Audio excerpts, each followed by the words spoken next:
All right, ladies and gentlemen, today is another good day the Lord have made. We thank God for everything and we humbly commit everything into His hands. And we ask God to give us His wisdom to guide us throughout our lessons of today. Right? Amen. Okay, guys, I'm just trying to I page through your book. I don't want to leave anything or leave any stone unturned. You know what I mean by leaving a stone unturned? I don't want to skip things. I want you to know everything inside this book because we got time. So we are not behind schedule whereby we can say, okay, let's leave some stuff behind, right? So there are certain areas that I feel we haven't actually done much or done justice to that we need to revisit. Right. For example, there are certain things that are common that you need to know, because you cannot, after 1 year, study entrepreneurship and you are not conversant with some of the concepts that are being used, most especially when it comes to financial concept. Hello, focus. Look at me. Right? So page 96, 96, right? Resources to obtain startup capital, 96, right? For example, if somebody asks you a question relating to startup capital, we should be able to know, right?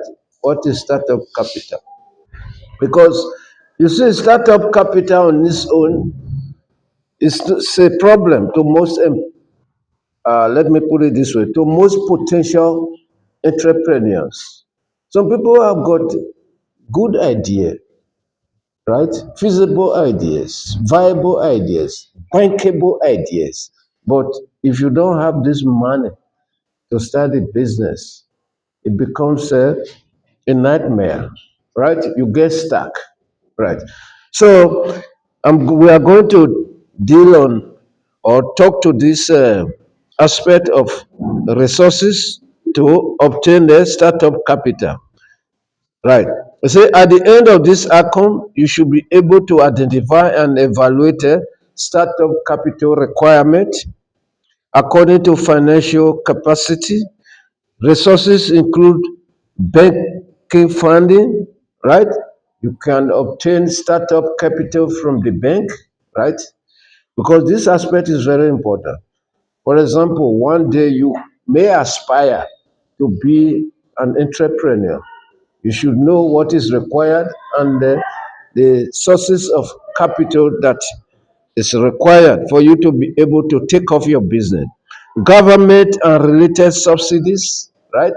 There are government establishment that you can approach for startup capital, right? You know what we call Usovumbu. Usovumbu, you know what I'm talking about? Perhaps uh, maybe I pronounce it incorrectly, but Usovumbu. You know Usovumbu? You haven't heard about that before. Huh? Okay, Usovumbu, it helps to fund businesses for the youth. For the youth, Usovumbu. If I can spell it correctly, say UNSOMU, something like that. Usombovu, right? You got something of such that you as a youth, if you want to start a business, they can help you, right?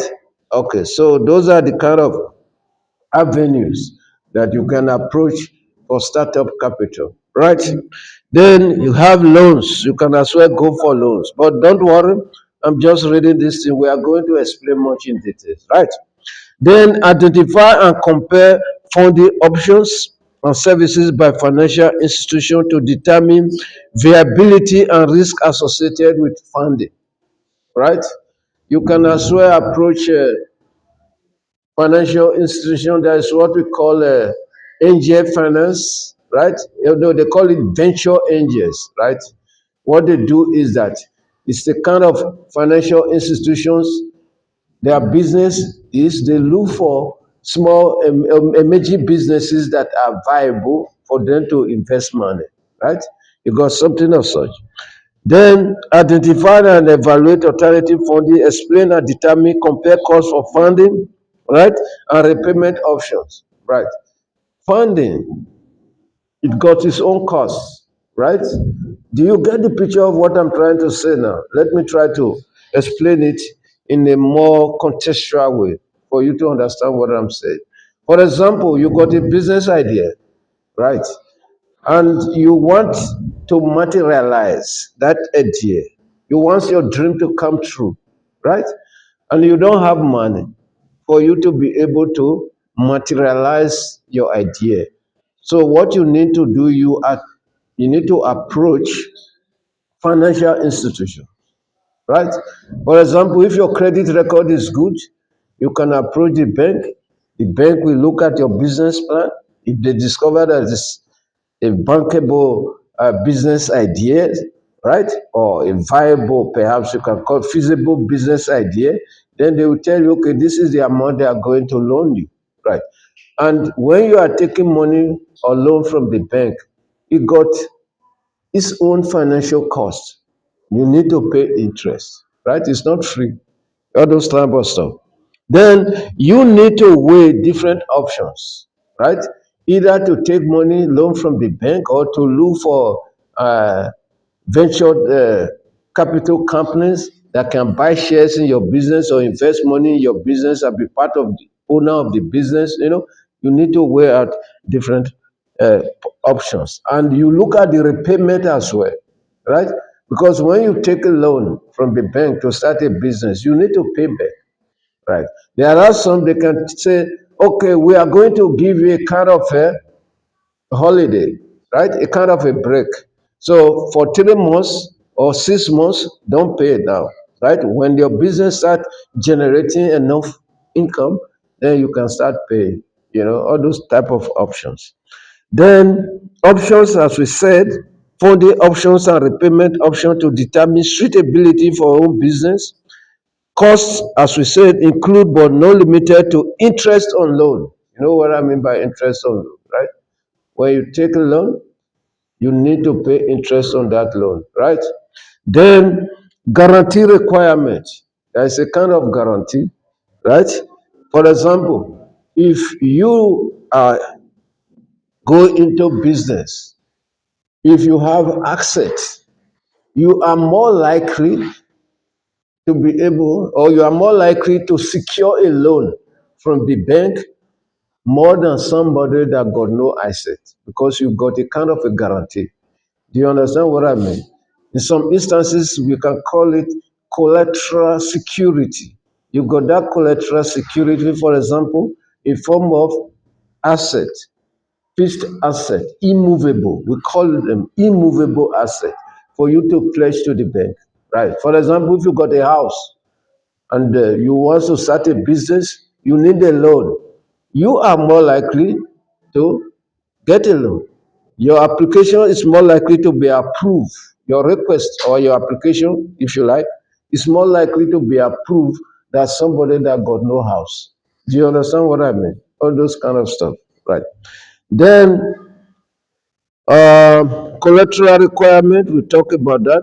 Explain information needed to process funding application, right? These are what we are going to discuss about here now. Then complete document for funding application according to business requirement. There are certain people, right?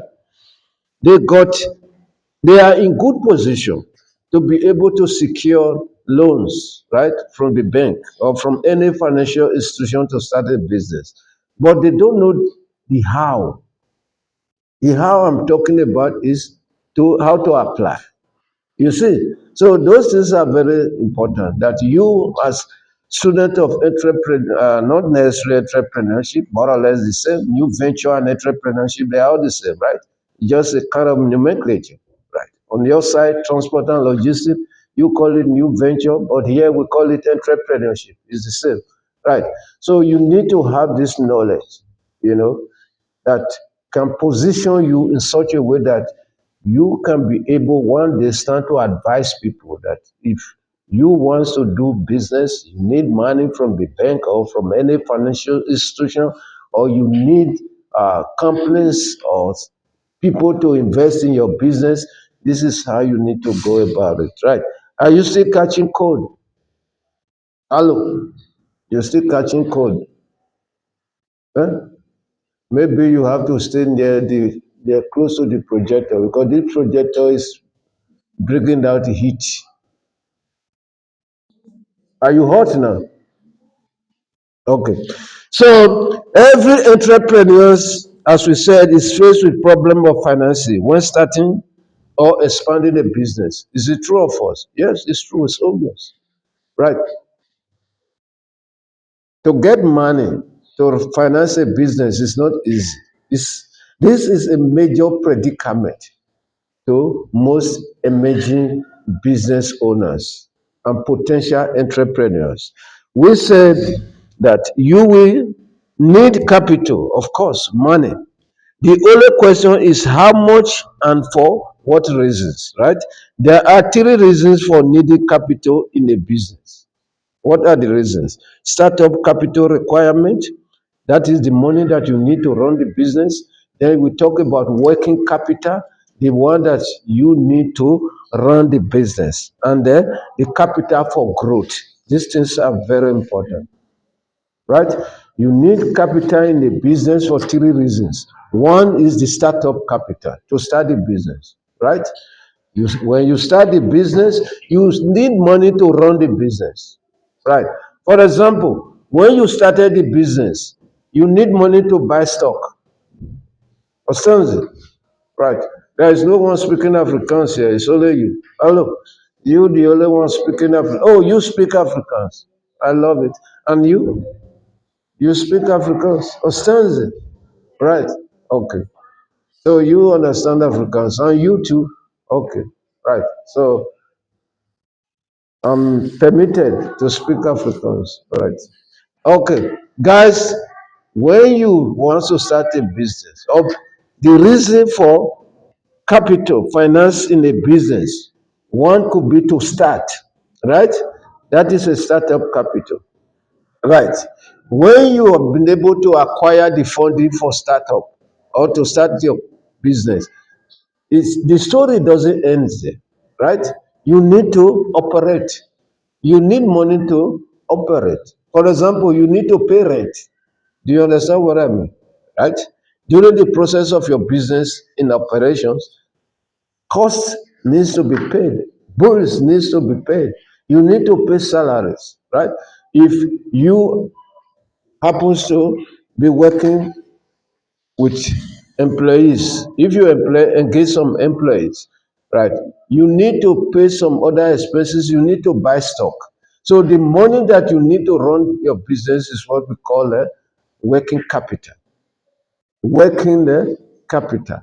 Then you need money for growth as well. You need to money, set aside money for you to grow, or you can as well apply for funding for growth. That is what we are talking about. We say startup capital requirement, right? Startup capital.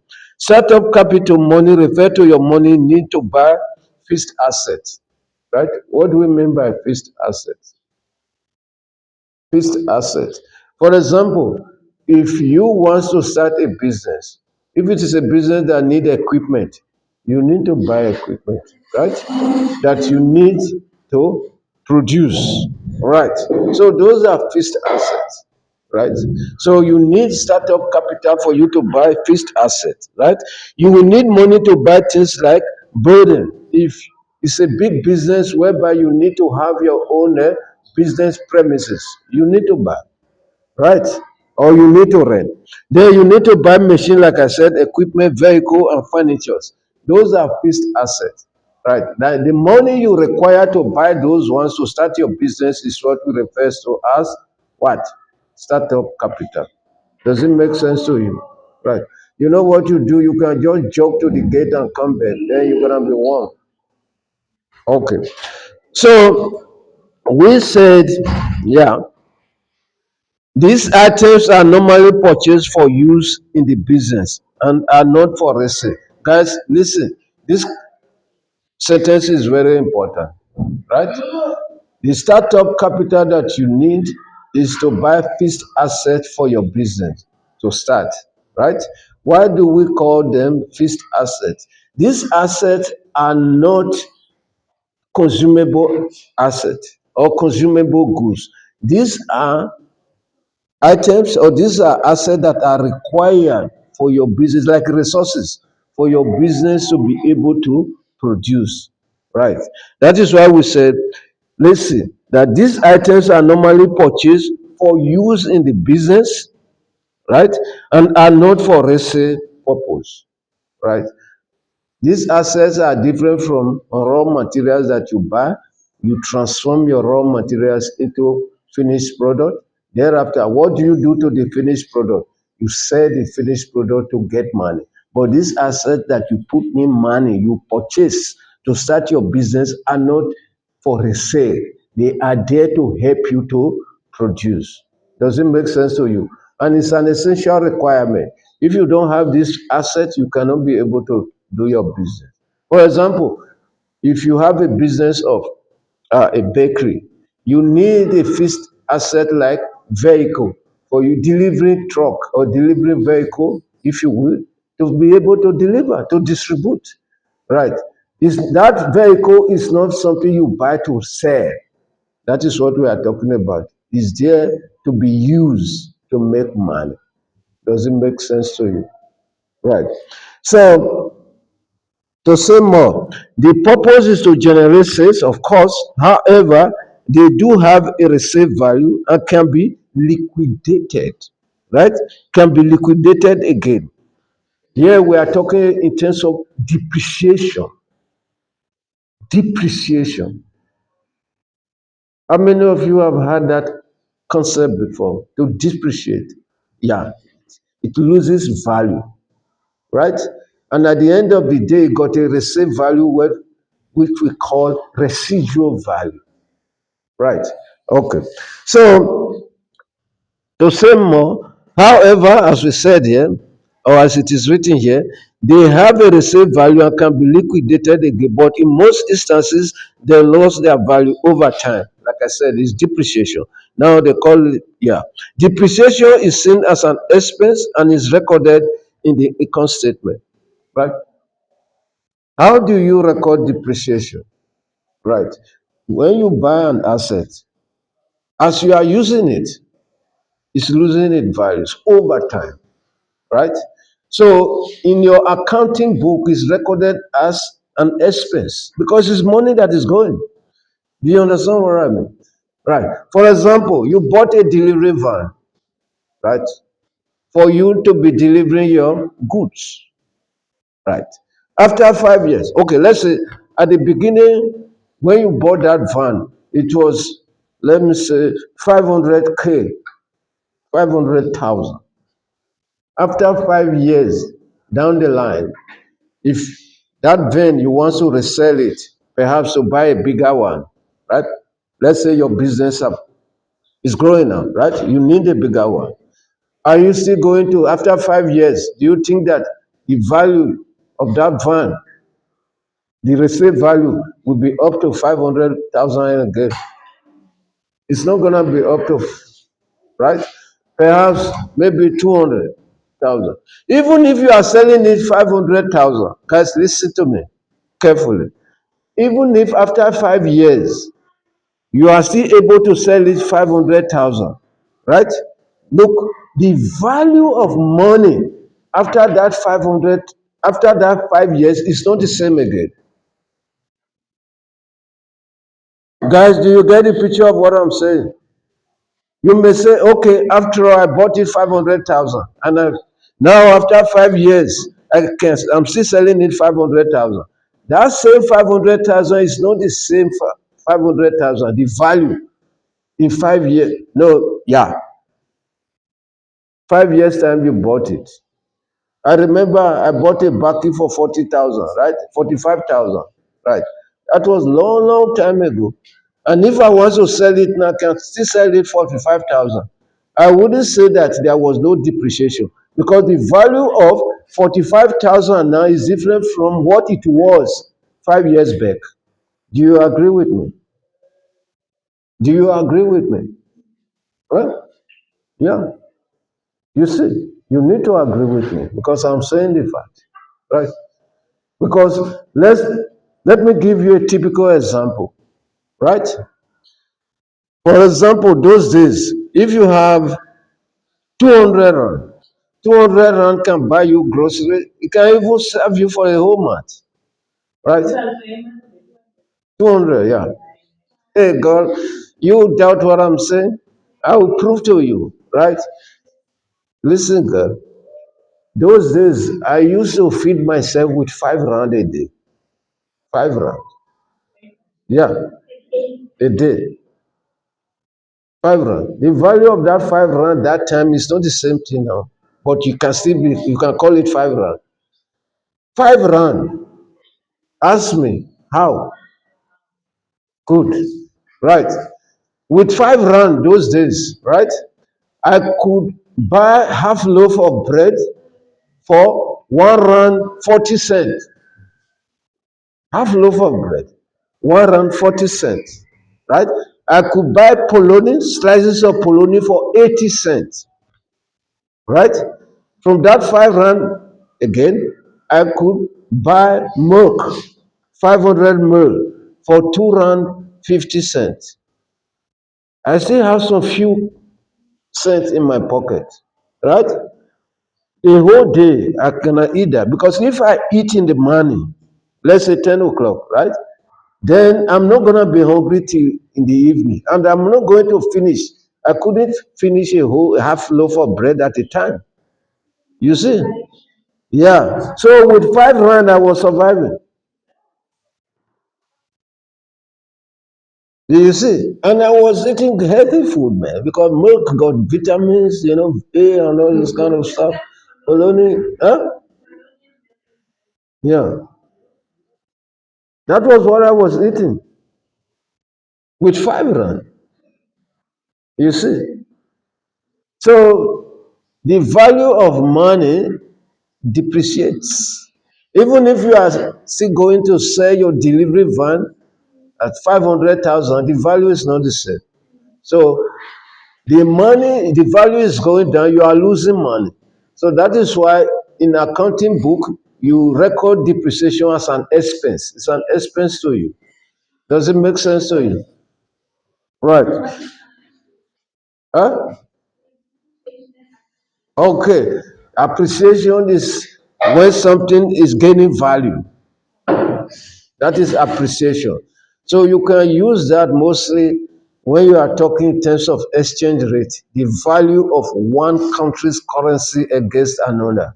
For example, we say the value of rand is appreciating. Right? Who is sleeping? Jonga? Hello.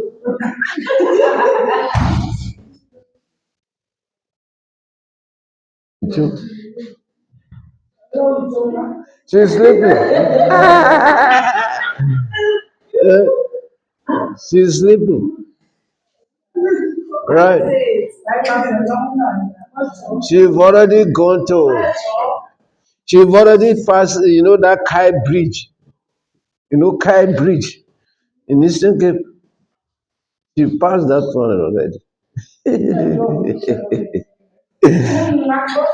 All right. So yeah, we say depreciation is seen as an expense and is recorded in the income statement. You must know that, right? Capture it in your brain. Perhaps in the exam they can ask you, how do you record depreciation in an income statement? It's an expense, right?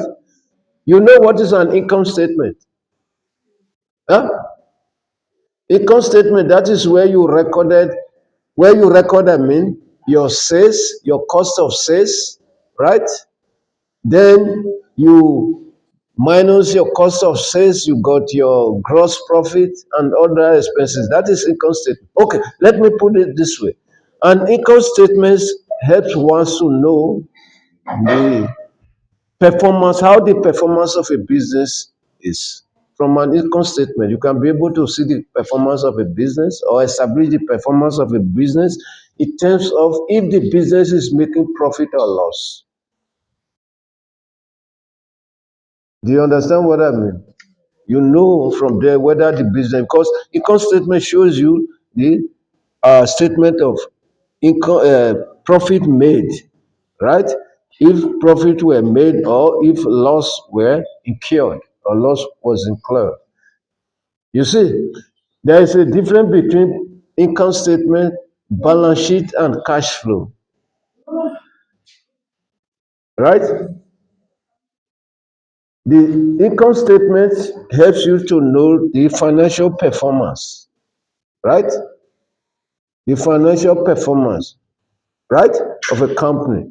Then balance sheet helps you to know the financial position, the financial position of a company, of a business.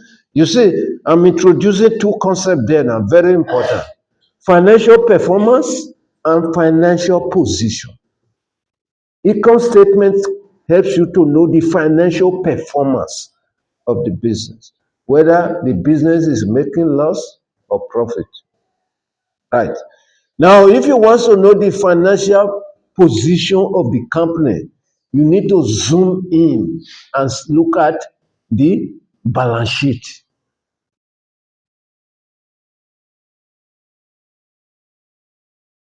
If a business is making no loss or profit, it doesn't mean that that business is not good. You still have to zoom in and look at the balance sheet, right? You look at the balance sheet to tell you the financial position.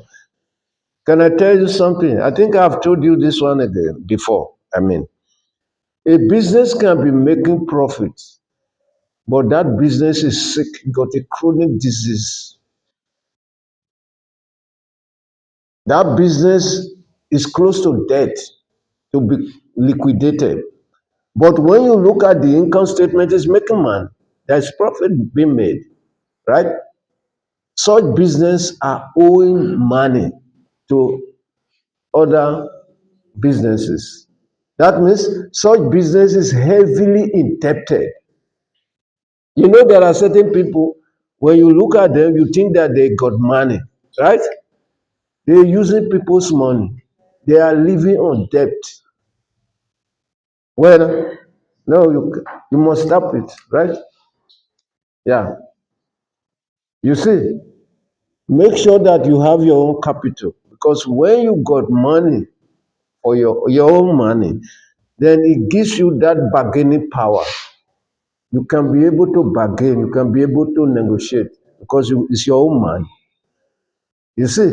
So the way it applies to individual, the same thing with businesses. For example, if you are running a business, right? When you look at the capital structure, the financing capital or the capital structure, the business is 20% owner's equity. You know what we mean by owner's equity? The money that the owner invested in the business, right? And the borrowed capital is 80%. That business is sick, right? One, the business needs to pay interest to the borrowed capital. That means there is a leakage. You know what you call leakage? It's leaking. Money is leaking, going out too much. That one day that leakage gonna make the business to be dehydrated. Yeah. You know when they say somebody is dehydrated, you gotta know water in the body. Yeah, dry. Good God. That leakage can cause that business to dry up of fund. Did you see? So it's not good for business to be heavily indebted. Right. So that is what we are talking about. So fixed assets, on the other hand, are recorded in the balance sheet, right? This financial statement will be discussed later, as we said. When planning your business, you must determine how much you need for fixed assets. Right. You must determine how much you need for fixed assets. Right. Remember, that one talks to your startup capital, right? You need your startup capital to be able to buy your fixed asset that you are going to use to run your business. They are not resellable. They are there rather to be used to make money, right? So we said, right, to say more, this capital will then be fixed asset and will not be available to use for something else. Know that there is a cost linked to obtaining such capital. This limits the amount that you can apply for. Careful planning of your fixed asset requirement is therefore important. Right. Now, we've talked about startup capital that you need to buy your fixed asset for you to start your business. Now, we're going to talk about the working capital, right? The working capital is on page 97, right? You need money to run your business. There are certain businesses, younger, look at me, focus. There are certain businesses, they've got money, they've secured capital for the startup. Right. But they still need money for the working capital. Right. So is the period over? Oh, so soon. Oh man, it's break time now. So does it mean we've talked for 1 hour now, 45 minutes? It went so soon, right? Okay. Who knows how to put off the video? Can you help me do it? You see that you got inside there those two parallel vertical line. Yeah, huh? Yeah, you got it.